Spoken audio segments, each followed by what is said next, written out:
काळजीने लक्षपूर्वक माननीय मंत्री महोदयांचं भाषण ऐकलं। त्यांनी म्हटलं की आयत्या वेळेला त्यांच्यावर ही जबाबदारी आली, त्यामुळे अचानक ओपनिंगला जायचं आणि हरभजन सिंगची बॉलिंग चालू होईल अशी स्थिती कदाचित त्यांची झाली असेल। पण मी काही फार बोलत नाही, पण माझी अपेक्षा पुन्हा एकदा व्यक्त करतो, ज्या याला आपण फार स्पष्टपणे स्पर्श केलेला नाही आपल्या उत्तराच्या भाषणामध्ये। विधेयकाचा मूळ हेतू काय आहे? ते सार्वजनिक ठिकाणी मद्यपान लोक करतात आणि त्यामुळे आपल्यालाही माहिती आहे, आपल्याही मतदारसंघात ते असेल की बगीचे आहेत, प्लेग्राऊंड आहेत, अशा ठिकाणी संध्याकाळी 6-7 नंतर दुपारच्या वेळेला लोकांनी जाणं बंद केलेलं आहे। त्यामुळे अशा लोकांवर कठोर शिक्षा झाली पाहिजे। त्याच्याकरता कायद्यात जी अधिकची कठोर तरतूद करण्याकरता सरकार सकारात्मक आहे किंवा नाही, एवढा एका प्रश्नाचं स्पष्ट उत्तर आपण द्यावं, ही माझी आपल्याला सर्वांच्या वतीने मनापासून विनंती आहे। मी असं म्हटलं की आपल्याकडे असलेला महाराष्ट्र दारूबंदी अधिनियम, सन्माननीय अतुल भातखळकर म्हणाले ते खरं आहे।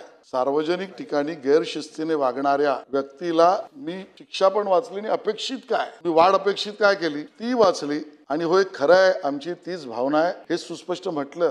नंबर 2, आपल्याला चर्चा दारूबंदीवर न करता दारू की आपल्याला त्याच्या काटेकोर अंमलबजावणीचा यश मिळवायचं असेल तर आपल्याला भारतीय नागरिक सुरक्षा संहिता, मी कायदा वाचला, भारतीय साक्ष अधिनियम, मी इंडियन एव्हिडन्स ऍक्ट वाचले, त्यांनी तर मतदार यादीचा उल्लेख केला की मतदार यादी, आणि ते खरं आहे ना की मतदार यादी किती, त्याच्यातले किती टक्के, हा सुदृढ पुढचा विषय आहे। त्यामुळे या विषयाची व्याप्ती जी आहे याच्यामध्ये मग परत तोही विषय आला, आणि आपल्याला भावना आपल्या एकमताच्या असल्या तरी मी तुमच्या एका मताचं उत्तर स्पष्ट देतो की सन्माननीय आमदारांची एक समिती जरूर केली जाईल, माननीय उपमुख्यमंत्र्यांबरोबर त्याची नंतर बैठक केली जाईल, याची काल मर्यादाही आपण 6 महिने म्हणूया, 6 महिन्यात केली जाईल, आणि या विषयावरचा योग्य निर्णय जो राज्याला या सभागृहाला अपेक्षित आहे तो आपण त्या ठिकाणी करू, एवढंच या ठिकाणी मला स्पष्ट करा।